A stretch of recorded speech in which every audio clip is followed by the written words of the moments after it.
Now, protesters are going to take to the beaches of Mallorca to demonstrate against tourism in the area. To demonstrate against tourism? Well, last weekend, around 10,000 Mallorcans marched through the streets of Palma against what they are saying is overcrowding in the area. Well, let's talk to Humphrey Carter, who's deputy editor of the Majorca Daily Bulletin. He joins us now. Great to see you, Humphrey. I mean, is the situation in terms of overcrowding and sort of masses of tourists, is it bad enough, do you think, for these people to be legitimately demonstrating? Yeah, I've lived on the island now for 30 years. But what I'd like to stress is that these protests, this movement, isn't anti-tourist. It's anti-tourism policies. It's more focused at the government. And these protests are not politically motivated.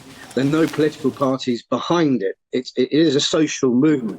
It's the people that live here, be they Mallorcans or be they foreigners that have moved here and decided to relocate here. And it's a suffocation that we have during the peak season. I mean, the standing population of Mallorca is around 1 million. And the latest forecasts are pointing towards that come the end of this year, the island would have had to have handled the best part of 20 million visitors. Wow. And that puts a great strain on natural resources, space, traffic, water, pollution. And of course, it drives up prices. But most of these people are coming from Northern Europe, where wages far outstrip wages in Spain and Southern Europe. So people like myself, I cannot afford to live the lifestyle I used to live 10 years ago, for example. Now, why is that? You're being priced out by holiday businesses? Greed, to a certain extent. As Gordon Gekko once said, greed is good. Unfortunately, greed is not good anymore. Mallorca is in danger of pricing itself out of the market. It's got a lot of competition. Greece, Turkey, Egypt, Tunisia, Morocco. A lot cheaper. Much more exotic. Perhaps people have been coming to Mallorca for generations and generations, maybe getting a bit tired. And also that there is the debate that some tourists are finding uncomfortable because they're being suffocated by other tourists and they're not enjoying Mallorca as much as how we would like people to enjoy Mallorca while they're here on holiday. It's a beautiful island. So whereas we see it in a way, our sort of perception is, well, people are complaining about tourists who are, in many respects, the lifeblood of Mallorca, but you're saying, actually, without cutting it down, it's going to die off anyway. It's a double-edged sword. It's a very dangerous game. We need a serious, proper political debate and a proper roadmap that maintains sustainable tourism. But I think it's reached figures that Mallorca really cannot take any more. Otherwise, it would pay the price. What are the tourism policies that are causing the problem? I mean, is anyone just allowed to build a hotel and advertise themselves and just encourage more tourists? What is there any restriction? Oh my goodness, we're looking at a picture now where there's hardly a space on the beach to sit.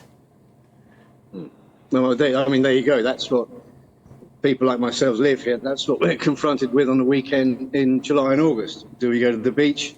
No, we don't. No, we make the most of it now, and then we make the most of it sort of tail end of September, October, when things have died down. That's the reality.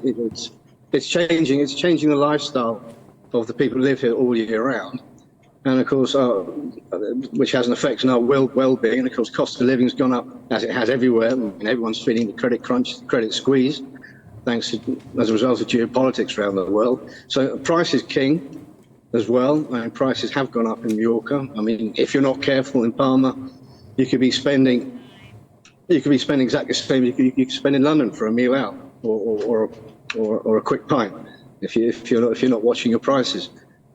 So price is king, and people will vote with their feet, and this is where Mallorca's got to be very, very careful. OK, Humphrey, good to see you this morning. Thanks very much indeed. I mean, it's interesting to get Humphrey's take on that. What an extraordinary conundrum, isn't it? Yeah, I mean, if it carries... It is a beautiful island, or at least it was last time I went, which is a good 30 years ago. I'm just looking it up now. It's an absolutely beautiful island. So it's right it's quite a way out in the Med. Too many tourists, obviously, is going to spoil it. But who would have the courage to cull the number of tourists allowed? Yeah. But that would then make it more exclusive and therefore more expensive. But maybe people on Mallorca would make more money out of that, and it would. I can see why the locals wouldn't. You can totally see why they're moaning about it. But I totally understand. At least they're not moaning, saying we're going there being loutish or anything. It's just it doesn't seem to be about behaviour. It's just about the number of people. Difficult one. Very. If you've got a view on that, let us know. It's one of those. It's a conundrum. Conundrum.